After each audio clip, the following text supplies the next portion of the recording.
Hello friends, this is Sumitra and welcome to TET Manthan. तो आज की इस वीडियो में हम डिस्कस करेंगे ईवीएस के कुछ और इम्पॉर्टेंट टॉपिक्स जो कि आके 4th क्लास की एनसीईआरटी से लिए गए हैं। हम लोग ऑलरेडी 3rd क्लास की कंप्लीट एनसीईआरटी एक वीडियो में डिस्कस कर चुके हैं और 4th क्लास के कुछ हम लोग 15-16 चैप्टर्स को डिस्कस कर चुके हैं। अगर आप लोगों ने नहीं देखे हैं तो ज़रूर उनको चेकआउट करें। ईवीएस की आपकी जो प्लेलिस्ट बनी हुई है उसमें जाकर के कंटेंट पार्ट पूरा आपका एनसीईआरटी की बुक से आता है, 3rd to 5th तक की बुक से। तो आप इसको एटलीस्ट जो है अपना एकदम 15 अब मतलब आउट ऑफ 15 आप यहाँ से ले सकते हैं। ठीक है, चलिए स्टार्ट करते हैं आज का डिस्कशन। और डिस्कशन पसंद आए तो ज़रूर कमेंट सेक्शन में बताएं और अपने सभी फ्रेंड्स के साथ में शेयर भी करें और वीडियो को लाइक करना तो बिल्कुल मत भूलना। ठीक है, चलिए स्टार्ट करते हैं। आपका है chapter number 16 a busy month. ठीक है, इस बिजी मंथ का हमने एक वो किया था, एक बताया था कि गीजू भाई बड़ेका जो है आपके वो गुजरात के रहने वाले हैं जो बच्चों के लिए कहानियां लिखा करते थे। एक चीज़ आपको ये याद रखनी है। इसके अलावा हम देखेंगे बर्ड्स और उनके नेस्ट के बारे में। बहुत क्वेश्चंस आपके यहाँ से आते हैं। प्रीवियस ईयर क्वेश्चंस को भी हम डिस्कस करेंगे, बीच बीच में डिस्कस करेंगे और वीडियो के एंड में भी डिस्कस करेंगे। ठीक है, यहाँ पे बात की जा रही है बार्बेट और कॉपर मिथ की, यानी कि बसंत गौरी की। It makes is nest in a hole in a tree trunk. अब जो बसंत गौरी है वो क्या करती है, पेड़ों में टुक टुक करते रहती है और पेड़ के तने में एक गहरा छेद बना करके अपने वहां पर घोंसला बनाती है और उसमें अंडे देती है। ये सारी कैरेक्टरिस्टिक्स आपको याद रखनी है बर्ड्स की और उनके नेस्ट के बारे में। ये आपकी बसंत गौरी है। ठीक है, अगर हम बात करें टेलर बर्ड के बारे में जिसको कि हम दर्जन चिड़िया कहते हैं। ठीक है, दर्जन चिड़िया की क्या है आपकी, uses it sharp beak to स्विच 2 leaves together on a bush, यानी कि अपनी नुकीली चोंच से पत्तों को सिल देती है और उसके बीच की बनी थैली को अंडे देने के लिए तैयार करती है, यानी कि पत्तों को सिल करके अपना ये घोंसला तैयार करती है। इसीलिए इसको हम दर्जन टेलर भी कहते हैं। ठीक है, दर्जन बर्ड भी कहते हैं। सॉरी, ये आपकी दर्जन बर्ड है। अगर हम बात करें क्रो के बारे में, क्रो क्या है आपका, crow builds its nest on high up on a tree. जो आपका जो कौवा है वो क्या करता है, पेड़ की सबसे ऊंची डाल पर घोंसला बनाता है। एग्जाम में क्वेश्चन पूछा जा चुका है आपका कि वो कौन सा पक्षी है जो पेड़ की सबसे ऊंची डाल पर घोंसला बनाता है, तो आप क्या कहेंगे, क्रो है। ये सारी कैरेक्टरिस्टिक्स आपको याद रखनी है।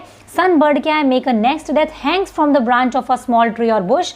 शक्करखोरा किसी छोटे पेड़ या झाड़ी की लटकती हुई डाली पर अपना लटकता हुआ घोंसला बनाता है। तो शक्करखोरे का जो घोंसला होता है वो क्या होता है, लटकता हुआ होता है। आपका डव, डव यानी कि फाख्ता, make its nest among the thorns of cactus plant and mehndi hedge. ठीक है, फाख्ता जो है वो कहाँ घोंसला बनाता है, ये आपका फाख्ता जो है वो कैक्टस के कांटों के बीच में या फिर मेहंदी के पेड़ पर या मेड़ में अपना घोंसला तैयार करता है। आपको याद रखना है कैक्टस या फिर मेहंदी की मेड़ में अपना घोंसला कौन बनाता है, डव या फिर फाख्ता, आप इसे हिंदी में कहेंगे। ठीक है, चलिए एक क्वेश्चन यहाँ से देखते हैं जो आपका पूछा जा चुका है। Which of the following bird makes it's nest among the thorns of a cactus plant. अभी अभी हमने देखा, क्या बोला गया, निम्नलिखित में से कौन सा पक्षी कैक्टस पौधों के कांटों के बीच अपना घोंसला बनाता है।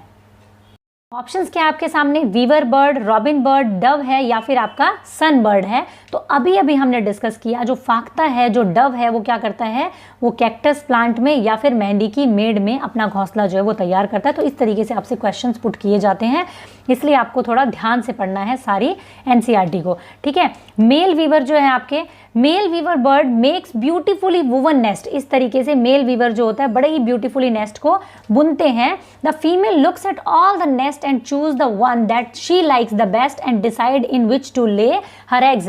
नव वीवर पक्षी जो होते हैं वो अपने अपने घोंसले बनाते हैं, अपना अपना घोंसला तैयार करते हैं और जो मादा वीवर पक्षी होती है नर के बनाए हुए घोंसलों को देखती है और उनमें से जो उन्हें सबसे ज़्यादा अच्छा लगता है, जो पसंद आता है, उसमें वो क्या करती है, अपने अंडे देती है। तो ये आपको याद रखना है कौन सा ऐसा पक्षी है जो अपनी मादा के लिए घोंसला तैयार करता है और फिर मादा जो उनमें से चूज करके सबसे अच्छे में अपने अंडे देती है। तो आप कहेंगे वीवर बर्ड के बारे में बात की जा रही है। ठीक है, चलिए नेक्स्ट पे बढ़ते हैं फटाफट से। नेक्स्ट है आपका कोयल बर्ड। यहाँ से भी क्वेश्चन पूछा जा चुका है आपका, ध्यान से सुनना है आपको। कोयल बर्ड क्या है आपका, koel bird does not make its own nest. ठीक है, एक ऐसी पक्षी है जो अपना घोंसला नहीं बनाती है, बहुत ही क्लेवर टाइप की पक्षी है, बहुत ही चालाक है। ठीक है, it lays its eggs in crow's nest, the crow hatches them along with its own nest. ये क्या करती है, कोयल जो है कोए के घोंसले में अपने अंडे देती है और कौवा जो होता है वो अपने अंडों के साथ में कोयल के अंडों को भी पालता है, उनको सेता है। ठीक है, तो कोयल क्या है, अपना घोंसला खुद नहीं बनाती है, कोए के घोंसले में अपने अंडे देती है। कभी कभी वो कौवे के अंडे को फेंक देती है और अपने अंडों को वहां पे रख देती है और कौवा उनको अपने अंडे समझ करके उनको सेता रहता है। ठीक है, तो पूछा जा चुका है कि ऐसा कौन सा चालाक पक्षी है जो कौवे के घोंसले में अपने अंडे देता है, अपना घोंसला नहीं बनाता, तो आप कहेंगे कोयल बर्ड। ठीक है, चलिए ये रहा आपका क्वेश्चन। क्या पूछा गया आपसे, crow make their nest high up on a tree using all kind of things, even piece of wood and wires. A crow bird, a clever bird who does not make its own nest, lays eggs in a crow's nest. The poor crow hatches them along with its own eggs. ठीक है, कौवा जो है पेड़ की ऊंची डाल पर अपना घोंसला बनाता है, इस घोंसले को बनाने में कई प्रकार की चीजें इस्तेमाल करता है। एक चालाक पक्षी जो अपना घोंसला नहीं बनाती है बल्कि अपने कोए के घोंसले में अंडे दे देती है, बेचारा कौवा उनको अपने अंडों के साथ में उनको सेता रहता है। ऐसा कौन सा पक्षी है, सनबर्ड है, रॉबिन है, बार्बेट है या फिर आपकी कोयल है? तो अभी अभी हमने पढ़ा कौन सा ऐसा पक्षी है, कोयल है। ठीक है, आपको याद रखनी है ये सारी चीज़ें। पिजन जो होता है वो makes nets in a old and deserted building, पुराने मकान और खंडर में घोंसला बना लेते हैं। आपने देखा होगा किसी पुरानी बिल्डिंग में जाएंगे तो वहाँ पे आपको कबूतर उड़ते नजर आएंगे, है ना, तो क्या होगा, वहाँ पे वो अपना घोंसला बनाते हैं। इंडियन रॉबिन, ये भी इंपॉर्टेंट है आपका, लेज its eggs in between of stones along road side, वो क्या करते हैं, रोड साइड में पत्थरों के बीच में अपने अंडे देते हैं। इंडियन रॉबिन जो होते हैं ये आपको याद रखना है। ठीक है, चलिए नेक्स्ट देखते हैं। Birds use their nest only to lay their eggs after the egg have hatched and the chicks have grown they leave the nest. पक्षी जो है वो सिर्फ अपने घोंसले को अंडे देने के लिए इस्तेमाल करते हैं, जब अंडों से बच्चे निकल जाते हैं तो वो घोंसले को छोड़ करके उड़ जाते हैं। ठीक है, मतलब इतना सा रोल होता है उनका घोंसलों का। एक ये बहुत इंपॉर्टेंट पॉइंट है, इस तरीके के आपके क्वेश्चंस आपको देते हैं, इसमें आपके 3 ऑप्शंस बन जाते हैं, स्पैरो है, डव है और सनबर्ड है। Have started working in pair as they prepare to make their nest. कौन से ऐसे पक्षी हैं जो अपना घोंसला बनाने के लिए पेयर में काम करते हैं, जोड़ों में काम करते हैं? तो आपको 3 बर्ड याद रखने हैं, स्पैरो, डव और सनबर्ड। ये तीनों का पेयर आपको मिलेगा तो आपको उस ऑप्शन को टिक करना है। ये वो पक्षी हैं जो पेयर में अपना घोंसला बनाते हैं, जब अपना घोंसला बनाते हैं तो एक ग्रुप में काम करते हैं, पेयर में काम करते हैं। ठीक है, चलिए नेक्स्ट है आपका जो सर्प के बारे में बताया गया है यहाँ पे, कि स्नेक के बारे में, कि snake have sharp curve teeth but they do not chew their prey, snakes always swallow their food whole. ठीक है, सांप के जो दांत होते हैं वो बहुत नुकीले होते हैं, वो अपने शिकार को चबा कर नहीं खाते हैं बल्कि पूरा निगल जाते हैं। तो ऐसा कोई आपसे पूछा जाए कि जो अपने शिकार को चबा करके नहीं खा जाते और पूरा निगल जाते हैं और जिनके टीथ जो होते हैं वो बहुत शार्प होते हैं, तो किसके बारे में बात हो रही है, सांप के बारे में बात हो रही है। ये आपसे एनसीईआरटी का क्वेश्चन आपसे पूछा जा चुका है सीटेट में, कि squirrels has front teeth keep growing through out their life. जो आपकी जो गिलहरी होती है, स्क्विरल होती है, उसके जो दांत होते हैं वो हमेशा बढ़ते रहते हैं उसके लाइफ टाइम तक, क्योंकि गिलहरी के दांत काटने और कुतरने के कारण हमेशा क्या होते हैं, घिसते रहते हैं और वो दोबारा से बढ़ते रहते हैं। तो ये थ्रू आउट लाइफ जो है इसके दांत बढ़ते रहते हैं। तो आपसे पूछा जाता है ऐसा कौन सा जानवर है जिसके दांत थ्रू आउट लाइफ बढ़ते हैं, तो क्या कहेंगे आप, स्क्विरल है। ठीक है, ये पूछा हुआ क्वेश्चन है आपसे, तो वो आपको याद रखना है। इसके अलावा अगर हम बात करें एनिमल्स एंड देयर टीथ, तो cows have short front teeth for snipping grass. गाय के जो आगे के दांत होते हैं वो पत्तों को काटने के लिए छोटे होते हैं, घास चबाने के लिए पीछे के दांत चपटे और बड़े होते हैं। ठीक है, जो पीछे वाले दांत होते हैं लार्ज होते हैं और फ्लैट होते हैं ताकि घास को वो चबा सके। इसी तरीके से बिल्ली क्या होती है, cats have sharp teeth for tearing and cutting meat. जो बिल्ली होती है, ठीक है, उसके दांत कैसे होते हैं, नुकीले होते हैं और जो मांस को फाड़ने और काटने में काम आते हैं। तो ये आपको याद रखने हैं, कुछ जानवरों के टीथ के बारे में यहाँ पे बताया गया है आपको। ठीक है, चलिए नेक्स्ट देखते हैं, नंदिता इन मुंबई। ये आपका चैप्टर नंबर 17 है, इससे कोई खास आपका जो है नोट्स नहीं बने हैं। ठीक है, नेक्स्ट चैप्टर है आपका too much water too little water. ठीक है, चैप्टर नंबर 18 है यहाँ पे। इसमें से कुछ इंफॉर्मेशन है जो छोटी मोटी आपको याद रखनी है। ठीक है, उसको देख लेते हैं। सबसे पहले नल्ला मद्दा। नल्ला मद्दा जो है आपका कहाँ पर है, आंध्र प्रदेश में है। बाजार गांव कहाँ पे आपका, महाराष्ट्र में है। होलगुंडी कर्नाटका में है। कफ परेड आपका कहाँ पर है, मुंबई में है। ये आपको याद रखने हैं, ये सारी इंफॉर्मेशन आपको याद रखनी है। The children's panchayat was called Bhima Sangha in होलगुंडी। होलगुंडी में क्या है, एक बच्चों की पंचायत है जिसको कि भीमा संघ के नाम से जाना जाता है। ठीक है। इसमें और वाटर के कुछ बारे में बात की गई, जिसमें कि मैं आपको बताऊंगी कि ORS जो है उसकी फुल फॉर्म आपको याद रखनी है, ऑरल रिहाइड्रेशन सॉल्यूशन, ठीक है। इसको आपको याद रखना है, पेपर में आपसे पूछा जा सकता है, ठीक है, याद रखनी है, ये कुछ चीज़ें हैं। उसके बाद में आ जाता है आपका chapter number 19 Abdul in the garden, और इसमें सबसे इंपॉर्टेंट आपका है बनियन ट्री। इससे आपका क्वेश्चन कई बार पूछा जा चुका है, क्योंकि इसमें स्टेटमेंट्स है बहुत सारी, ठीक है। तो स्टेटमेंट वाले क्वेश्चंस जो आपके यहाँ से बहुत सारे बनते हैं, जब एक चीज़ के बारे में कई सारी चीज़ें आपको बोल रखी होती हैं।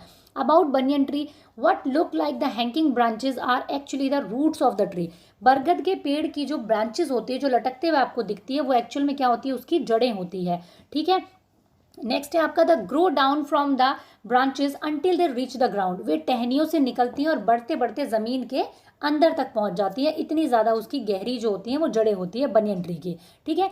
These roots are like pillars that provide strong support to the tree. बरगद की जो लटकन होती है, जड़ें होती है, वो मजबूत खंभों की तरह पेड़ को सहारा देती है। The banyan tree also has roots under the ground, मतलब जो उसमें आपको लटकते हुए दिखाई देती हैं वो भी उसकी जड़ें होती हैं, और अंडरग्राउंड भी उसकी जड़ें होती हैं, ठीक है। तो बनियन ट्री जैसे कि आपने ये देख सकते हैं, ये इस तरीके से जो लटकती हुई आपको दिखती हैं, ये भी इसकी जड़ें होती हैं, और ग्राउंड के नीचे भी बनियन ट्री की जड़ें जो है आपको मिलती हैं, ठीक है। नेक्स्ट अगर हम बात करें, एक और है आपका डेजर्ट ओक। ये भी बहुत इंपॉर्टेंट टॉपिक है आपका, कई बार क्वेश्चन यहाँ से पूछा जाता है, डेजर्ट ओक आपका, ठीक है। तो इसको देखेंगे, में एक ऐसा होता है, आपने देख ही लिया, ठीक है। अब हम देखते हैं इसके बारे में कुछ इसकी विशेषताएं क्या है। रेगिस्तानी ओक जो होता है आपका, डेजर्ट ओक, इसका इंग्लिश वाला पार्ट कहाँ गया भाई, मिसिंग हो गया लगता है मुझसे। रेगिस्तानी ओक जो होता है वो कहाँ पाया जाता है आपका, ऑस्ट्रेलिया में पाया जाता है, ठीक है। कहाँ पे मिलता है, ऑस्ट्रेलिया में। इसके अंदर लीव्स जो होती है, पत्तियाँ जो होती है वो बहुत कम होती है, लीस्ट लीव्स होती है इसके अंदर में। इस रेगिस्तानी ओक की जो ओक की पेड़ की जड़ें जो होती है वो बहुत गहरी होती हैं, रूट्स जो होती हैं बहुत आपकी गहरी होती हैं, जब तक कि वो पानी तक ना पहुंच जाए, इतने ज़्यादा नीचे तक इसकी जड़ें होती है।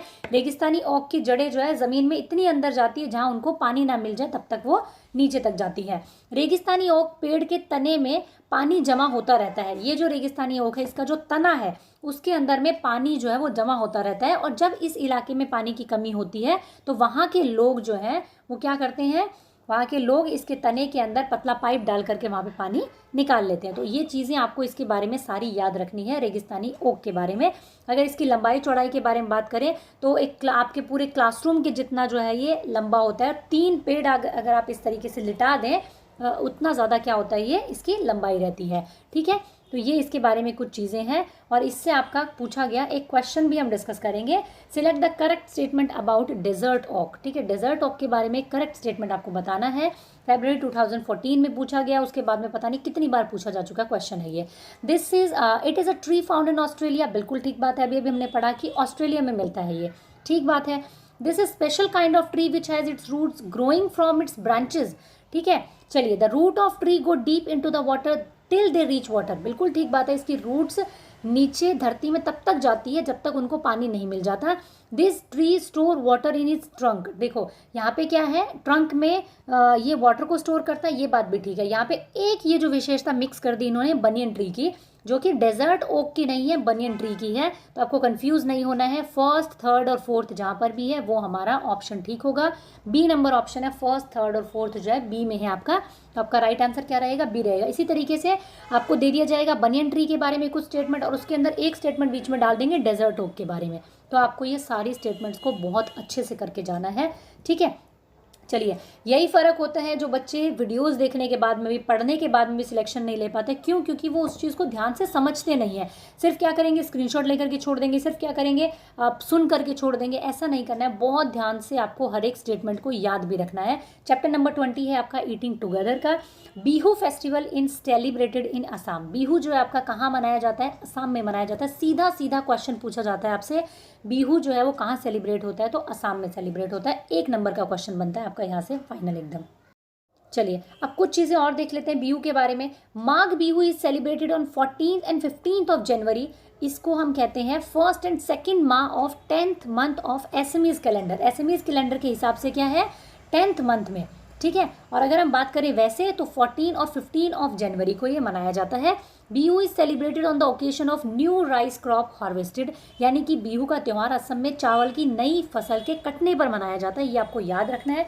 बिहू का त्यौहार किस उस ओकेशन में मनाया जाता है, किस उस वजह से मनाया जाता है, तो चावल की नई फसल के कटने पर मनाया जाता है। The first day is called Uruka, जब बिहू मनाया जाता है तो पहले दिन को हम उरुका के नाम से जानते हैं। ठीक है, ये स्टेटमेंट्स भी आपको याद रखनी है जो आपको दी जा सकती है। ठीक है, the people build a temporary shed called Bhela Ghar, इस तरीके का एक टेम्परेरी शेड बनाया जाता है जिसको कि हम भेला घर के नाम से जानते हैं। भेला घर is made from grass and bamboo, Assam में घास और बांस से बनाए हुए घर को क्या कहते हैं, भेला घर कहते हैं। अगर आपसे पूछा जाए एक खास तरह का बिहू पर बनाया जाने वाला घर जो घास और बांस से बनाया जाता है वो क्या कहलाता है, तो उसको हम क्या कहते हैं, भेला घर कहते हैं। Bora is common variety of rice used in Assam or sticky rice, bora और चेवा जो होते हैं वो दो प्रकार के पकने वाले और पकने के बाद में चिपचिपे हो जाने वाले जो राइस हैं इनको असम में खाया जाता है। बोरा और चेवा आपसे पूछा जाए किसकी किस्में है तो आप कहेंगे कि ये चावल की किस्म है। भात सुख तो किसे कहते हैं, rice with vegetable and gravy, चावल और रस वाली सब्जी जो होती है उसको खाया जाता है, उसको कहा जाता है भात सुख तो। ठीक है, भात चावल को कहा जाता है असम में। ठीक है, चलिए अब हम देखते हैं आगे इसके बारे में कुछ और चीज़ें। अब इसमें फिर प्रॉब्लम आ रही है। चलिए अब कुछ और देखते हैं असम के बारे में। पट और मुग्गा मेखला चादर is the traditional dress of women in Assam. ठीक है, यहाँ पे क्या है, मेखला चादर जो है वो एक ट्रेडिशनल ड्रेस है जिसको औरतें पहनती हैं किसी भी ओकेशन में, बिहू हो या कोई और ओकेशन हो। बहुत ही सुंदर एसएमईज ड्रेस है मेखला जो है, मुझे भी बहुत पसंद है और मैं सीख रही हूँ इसको पहनना। ठीक है, जब सीख जाऊँगी तो इंस्टाग्राम पर डालूंगी फोटो वोटो, देखना आप लोग, फॉलो कर लेना इंस्टाग्राम पे। ठीक है, और टेलीग्राम चैनल को ज़रूर फॉलो कर लेना, इंस्टाग्राम करो ना करो, टेलीग्राम चैनल पे ज़रूर फॉलो कर लेना क्योंकि आपको सारी इन्फॉर्मेशन वहाँ पे मिल जाती है वीडियो से related. Meji burning is a ritual where fire is worshipped, Meji जो इस तरीके का एक इनका रिचुअल होता है जिसमें कि आग जला करके और ये कुछ पूजा तरीके से किया जाता है, बिहू पर ही होता है ये। ठीक है, ताव क्या है, एक बिग वेसल है जिसमें कि ये सारा जो भात वगैरह जो है वो बनता है। ठीक है, चलिए चैप्टर नंबर 21 और 22 में कोई खास आपके नोट्स बनने वाले नहीं हैं। ठीक है, हम डिस्कस करते हैं कुछ आपके प्रीवियस ईयर क्वेश्चंस को, देखते हैं कितना मतलब आपके दिमाग में ठहरती हैं चीज़ें और कितना आप समझ पाए हैं। डेजर्ट ओक के बारे में कुछ स्टेटमेंट दी गई है, आपको बतानी है कि कौन सी करेक्ट है। Desert oak is a tree that grow almost as tall as our classroom that is about 4 metres. बिल्कुल ठीक बात है, ये तो हमने अभी पढ़ा था कि वो काफ़ी लंबा होता है, हमारे क्लासरूम के जितना लंबा रहता है। The root of this tree go down nearly 30 times its heights till they reach water. बिल्कुल ठीक बात है, वो कितनी होती है ये मेंशन नहीं है, लेकिन हाँ वाटर तक पहुंचने तक जाती है, ये ठीक बात है। Water is stored in the trunk of this tree, ये भी बात ठीक है कि इसके ट्रंक में वाटर को स्टोर किया जाता है। This tree is found in Abu Dhabi, यहाँ पे गड़बड़ हो गई है कि ये ट्री जो है वो आबू धाबी में पाया जाता है। जी नहीं, हमने टेट मंथन पे सुमित्रा मैम के नोट्स देखे थे, उन्होंने बताया था कि ये जो ट्री है वो ऑस्ट्रेलिया में पाया जाता है। तो ए बी सी 3 स्टेटमेंट आपकी ठीक है, 3rd नंबर आपका ठीक हो गया, बाकी सारे आपके रॉन्ग हो गए। ठीक है, चलिए नेक्स्ट पे बढ़ जाते हैं फटाफट से। चलिए ये क्या है, which one of the following animals front teeth keep on growing throughout its life, it has to keep gnawing on things to keep its teeth from becoming too long. यानी कि एक ऐसा जानवर, एक जनता जिसके अग्र वाले जो दांत हैं वो हमेशा बढ़ते रहते हैं, वो दांतों को बहुत अधिक लंबा न होने देने के लिए वस्तुओं को काटते और कुतरते रहते हैं। तो ये आपको बताना है, ये हमने अभी भी पढ़ा। स्क्विरल है, लिजर्ड है, रैट है या फिर टर्माइट है, तो क्या होगा आपका, गिलहरी होती है। स्क्विरल होती है जिसके दांत जो होते हैं थ्रू आउट लाइफ बढ़ते रहते हैं। आपने देखा होगा पेड़ों में कुट कुट कुट कुट कुतरती रहती है, वो इसलिए ताकि उसके दांत जो है वो बहुत ज़्यादा ना बढ़े, उनको घिसने के लिए वो ऐसा करती है। ऐसा हमारी एनसीईआरटी कहती है, मैं नहीं कह रही हूँ ये सब बातें। ठीक है, चलो which of the following makes a correct pair, यहाँ पे करेक्ट पेयर की बात की जा रही है। ठीक है, कर्नाटका कथक से रिलेटेड है, असम बिहू से रिलेटेड है, और ओडिशा भरतनाट्यम से, या तमिलनाडु लावनी से। तो आपका क्या रहेगा, असम जो है वो बिहू का फेस्टिवल है, बिहू से रिलेटेड है, आपका आंसर रहेगा। चलिए फटाफट से नेक्स्ट देख लेते हैं। Desert oak is a tree which is found in, अब देखिए डेजर्ट ओक से दूसरा क्वेश्चन है ये, दूसरे साल में आबू धाबी में, ऑस्ट्रेलिया में, डेजर्ट ऑफ राजस्थान में या डेजर्ट ऑफ यूएई में। तो आपको क्या करना है, ये कहाँ पाया जाता है, आपका ऑस्ट्रेलिया में पाया जाता है। 2nd नंबर ठीक हो जाएगा आपका, 1 नंबर का question. Bird makes its nest high up on a tree, this bird could be. अब ऐसा कौन सा पक्षी है जो पेड़ की सबसे ऊंचे पे अपना घोंसला बनाता है? सनबर्ड है, इंडियन रॉबिन है, क्रो है या फिर डव है? इसका आंसर आप मुझे देंगे कमेंट सेक्शन में, और सारे कमेंट सेक्शन में आंसर लिखोगे, देख लेना अगली बार, वरना मैं क्वेश्चंस डालूंगी नहीं, बिल्कुल भी मजाक कर रही हूँ मैं। ठीक है, तो क्या करना है, कमेंट सेक्शन में देना है। जितने स्टूडेंट के मुझे व्यूज़ दिखेंगे उतने मुझे कमेंट सेक्शन में इसके आंसर दिखने चाहिए और उतने लाइक्स दिखने चाहिए। अब मैं बिल्कुल स्ट्रिक्ट होने वाली हूँ, बिल्कुल स्ट्रिक्ट टीचर टीचर बनने वाली हूँ, लाइक्स के मामले में और ये सब चीज़ के मामले में, ठीक है। चलो मजाक बहुत हुआ, पर लाइक कर देना और वीडियो को शेयर कर देना अपने फ्रेंड्स के साथ में। Thank you, keep learning, keep supporting and keep sharing.